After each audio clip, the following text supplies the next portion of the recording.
नमस्कार दोस्तों, मेरा नाम है सोनू निगम और आप देखना शुरू कर चुके हैं सेंटर फॉर सोशल स्टडीज़ की वीडियो। तो इससे पहले जो 3 पार्ट आए हैं उसमें मैंने आपको प्राथमिक क्रियाओं के कई सारी व्यवसाय क्रियाएँ बता दी हैं। पिछले जो वीडियो था वो निर्वाह कृषि के ऊपर था, जिसमें मैंने आदिकालीन निर्वाह कृषि और गहन निर्वाह कृषि और फिर गहन निर्वाह कृषि के 2 पार्ट चावल प्रधान गहन निर्वाह कृषि और चावल रहित गहन निर्वाह कृषि के बारे में चर्चा की थी। अब मैं आ जाता हूँ रोपण कृषि पर। रोपण कृषि क्या होती है और इसके बाद जो मैं आपको बताऊंगा विस्तृत वाणिज्यिक कृषि। तो रोपण कृषि क्या होती है? देखिए, रोपण कृषि नाम में जो छिपा हुआ है उसका अर्थ समझिए कि इस कृषि में फसलों को रोपा जाता होगा। रोपण कृषि में आप कह सकते हैं कि ये बगान होते हैं, खेत नहीं होते, ये बगान होते हैं, बाग होते हैं। जैसे चाय के बगान जो आप असम वगैरह में देखते हैं, तो आप देखते हैं ना कि कितने बड़े बड़े बगान होते हैं। या ऊपर से जो हेलीकॉप्टर से फिल्मों में जो शॉट लिया जाता है तो उसमें आप देखते हैं कि जहां तक नजर जाती है वहां तक सिर्फ चाय के बगान ही हैं। या आप मलेशिया वगैरह की तरफ जाते हैं तो वहाँ रबड़ के बाग आपको मिलते हैं। या अफ्रीका की तरफ आप जाते हैं तो वहाँ कोको और कॉफी के बाग मिलते हैं। तो ये रोपण कृषि है जो बहुत बड़े पैमाने पे की जाती है। आगे चलिए, अर्थ समझिए। रोपण कृषि एक व्यापारिक कृषि है। जाहिर सी बात है, जो चाय इतना बड़ा उगाया जाता है, जो जिसका वो चाय का बगान है, वो सिर्फ अपने लिए थोड़ी उगाता है, वो मार्केट के लिए उगाता है। आप देखते हैं कि चाय जो है कि कितनी बड़ी मार्केट है, भारत कितना ज़्यादा उसको एक्सपोर्ट करता है। तो जिसके अंतर्गत बाजार में बेचने के लिए जैसे चाय हो गई, कॉफ़ी हो गया, कोको हो गया, रबड़ हो गया, कपास हो गया, गन्ना हो गया, केला या अनानास जैसी पौध लगाई जाती है। खेत के आकार, दूसरा नंबर खेत के आकार बहुत बड़े होते हैं, जिसे हम बगान कहते हैं, बहुत बड़े आकार के होते हैं। और जैसे असम के अंदर जो चाय के बगान हैं, वो सिर्फ 25 से 30 लोगों के हाथ में पूरा जो असम और दार्जिलिंग वगैरह का जो चाय का बगान है, सिर्फ सोचिए कितने बड़े बड़े आकार के यहाँ पे बगान होते हैं। किलो मतलब 10-10 15-15 किलोमीटर लंबे बगान होते हैं। अब इतने बड़े-बड़े बागान होंगे तो ज़ाहिर सी बात है पूँजी की ज़रूरत ज़्यादा होगी। पूँजी निवेश, तीसरा पूँजी निवेश, कितना पैसा लगता है? बहुत ज़्यादा पैसा लगता है। क्यों? क्योंकि चाय बागान की जो स्थापना करने में और उसे चलाने में बहुत ज़्यादा खर्च आता है और एमबीए किए हुए मैनेजर्स को रखा जाता है।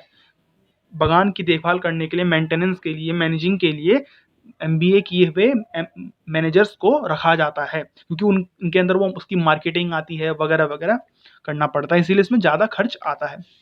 तकनीक और वैज्ञानिक विधियों का प्रयोग किया जाता है। उच्च किस्म की तकनीक का इस्तेमाल होता है, वैज्ञानिक विधियों, क्यों? क्योंकि इनको कम्पीट करना है ग्लोबल मार्केट में। पूरे विश्व में इनको बेचना है अपने उत्पाद को। आप जानते हैं कि अफ्रीका का जो कोको है, कॉफ़ी है, वो पूरी दुनिया में बिकता है। तो अगर वो वैज्ञानिक आधार पे नहीं रहेगा, अगर उसमें अच्छी तकनीक का इस्तेमाल नहीं होगा, अच्छी पैकेजिंग नहीं होगी, तो कैसे बिकेगा वो? है ना?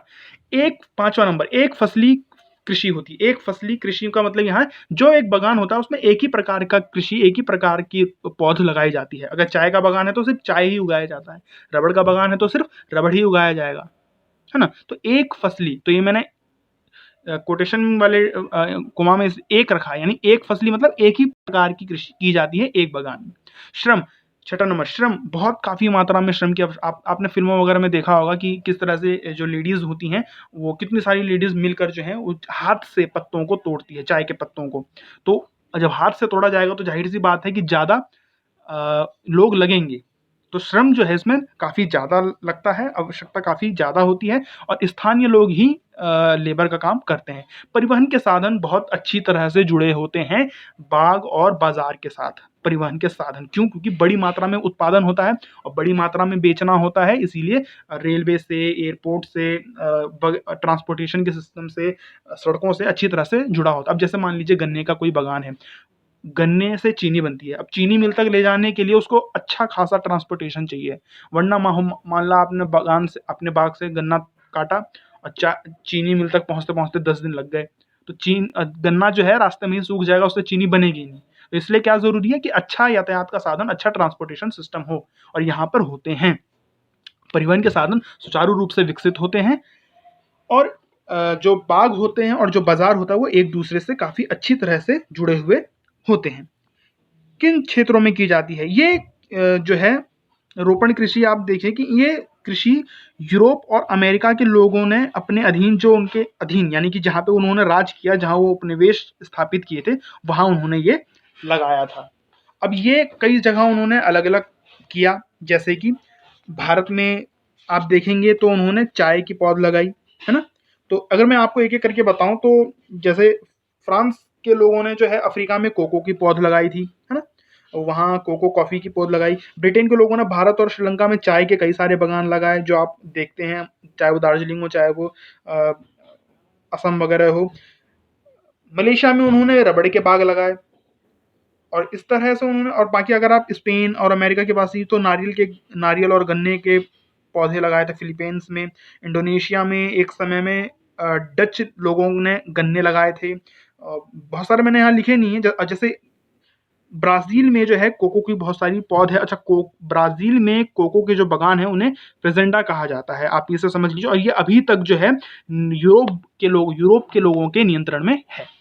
तो ये पूरा का पूरा रोपण कृषि है। रोपण कृषि का मतलब जहाँ फसलों को रोपा जाता है और बड़े पैमाने पे उत्पादन किया जाता है, बाज़ार के लिए उत्पादन किया जाता है। तो ये पूरा रोपण कृषि। आगे मैं बढ़ता हूँ, विस्तृत वाणिज्य कृषि। क्या है विस्तृत वाणिज्य कृषि? देखिए, विस्तृत वाणिज्य कृषि, विस्तृत मतलब होता है बहुत बड़ा पैमाने पर, वाणिज्य मतलब होता है मार्केट के लिए। तो बहुत बड़े पैमाने पे मार्केट के लिए कृषि करना विस्तृत वाणिज्य कृषि कहलाएगा। याद करिए, गहन निर्वाह कृषि क्या है? गहन निर्वाह कृषि में भी बड़े पैमाने पर उत्पादन हो रहा था, लेकिन वहां पे पॉपुलेशन ज्यादा है, इसलिए जो है अपने पेट भरने के लिए बहुत बड़े पैमाने पर उत्पादन हो रहा है, ना कि मार्केट में बेचने के लिए। लेकिन ये ज्यादातर विकसित देशों में किया जाता है विस्तृत वाणिज्य कृषि, और वहां की पॉपुलेशन कम होती है, लेकिन वहां साधन और उत्पादन की क्षमता इतनी ज्यादा होती है कि बड़े पैमाने पर उत्पादन किया जाता है। देखते हैं क्या है खेत वाणिज्य कृषि में। अगर आप देखें तो खेत के आकार बहुत बड़े होते हैं। विस्तृत वाणिज्यिक कृषि जो आप ये विकसित देशों में क्योंकि ज़्यादातर की जाती है, और आपको पता है कि वहाँ पे जो खेत के आकार होते हैं वो बहुत बड़े बड़े होते हैं। आपने देखा होगा फिल्मों में, जो हॉलीवुड वाली फिल्मों में आपने देखा होगा कि कितने बड़े बड़े खेत होते हैं, और पूरी तरह से एक ही प्रकार की जो है, या तो गेहूँ उगाया जाता है या तो धान उगाया जाता है। तो खेत के आकार बहुत बड़े होते हैं और जनसंख्या का घनत्व कम होता है, क्योंकि गाँव में, ग्रामीण इलाकों में बहुत कम लोग रहते हैं विकसित देशों में, इसीलिए जनसंख्या का घनत्व कम होता है। और इसीलिए मैं कह रहा हूं कि प्रति व्यक्ति उत्पादन भी ज्यादा होता है, क्योंकि कम लोग उसमें जो है काम कर रहे होते हैं, मशीनों का प्रयोग ज्यादा होता है, श्रम का प्रयोग कम होता है। तो इसके अंदर जो श्रमिक रखे जाते हैं वो व्यावसायिक रूप से रखे जाते हैं, यानी कि उनको सैलरी दी जाती है, वो पेड होते हैं, वो अपने घर के लोग नहीं कर रहे होते हैं, बल्कि घर का सिर्फ एक आदमी होता है या दो आदमी हो सकते हैं, बाकी सारे लेबर्स होते हैं जो हायर किए जाते हैं, और बड़े बड़े वो मशीनों का चलाते हैं। इसमें ज़्यादातर काम जो है वो मशीनों के द्वारा किया जाता है, यानी कि यंत्रीकृत कृषि है। ये नाम याद रखिए, यंत्रीकृत कृषि है। बड़े बड़े थ्रेसर का, बड़े बड़े हार्वेस्टर्स का इस्तेमाल किया जाता है इसके उत्पादन में। जो आप पेज नंबर 37 पे आप देख सकते हैं, आपको चित्र दिख जाएगा। इस कृषि के अंदर प्रति व्यक्ति उपज अधिक हो, प्रति व्यक्ति उपज अधिक का मतलब है यहाँ पे एक व्यक्ति के लिए काफी मात्रा में उत्पादन होता है, क्योंकि जनसंख्या का घनत्व कम है, इसीलिए एक व्यक्ति के ऊपर ज्यादा उत्पादन होता है, क्योंकि कृषि कम जनसंख्या वाले स्थानों में की जाती है। गांव में वहां पे कम लोग रहते हैं, इसीलिए प्रति व्यक्ति उत्पादन अधिक होता है, जनसंख्या ही कम है और खेत बहुत बड़े बड़े हैं। ठीक है, प्रति एकड़ उत्पादन कम है, लेकिन प्रति व्यक्ति उत्पादन अधिक है। इसके प्रमुख क्षेत्र कौन से? देखिए, वैसे मैं आपको मैप भी बताने वाला हूं इस वीडियो में।